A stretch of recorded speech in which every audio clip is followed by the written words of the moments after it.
Hello friends, మీకు తెలుసా గణపతికి గరిక అంటే ఎందుకంత ఇష్టం? పూర్వం అనలాసురుడు అనే రాక్షసుడు అగ్ని పుట్టించి లోకాలన్నింటినీ దహించవేసాగాడు. అనలాసురుని కారణంగా ఏర్పడిన వేడిని భరించలేని దేవతలందరూ పార్వతీ తనయుడైన వినాయకుడి దగ్గరికి వచ్చి కాపాడమని వేడుకున్నారంట. అప్పుడు వినాయకుడు ఒక్కసారిగా తన శరీరాన్ని పెంచి ఆ అనలాసురుని మింగేశాడంట.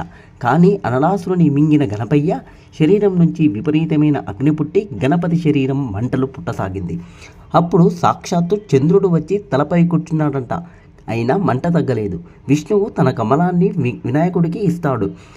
పరమశివుడైతే మెడలోని పాము గణేశుని బొజ్జు చుట్టూ చుడతాడు. అలా ఎన్ని ప్రయత్నాలు చేసినా గణపతి శరీరంలో మంట తగ్గలేదు.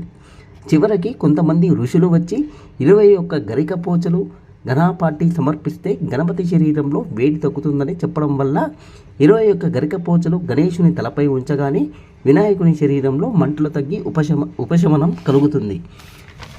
అప్పుడు గణేశుడు ఆ మంటలు తగ్గిన వెంటనే ఒక వరం ఇస్తాడు. ఎవరైతే తనను గరికపోచలతో పూజిస్తారో వారికి ఎల్లప్పుడూ తన ఆశీస్సులు ఉంటాయని, వారి సకల మనోభీష్టులు నెరవేరుతాయని వరం ఇస్తాడంట. ఇది నేను చిన్నప్పుడు మా అమ్మమ్మ గారి దగ్గర విన్న కదా. మీకు ఇంకేమైనా తెలిస్తే చెప్పండి ఫ్రెండ్స్. Thank you.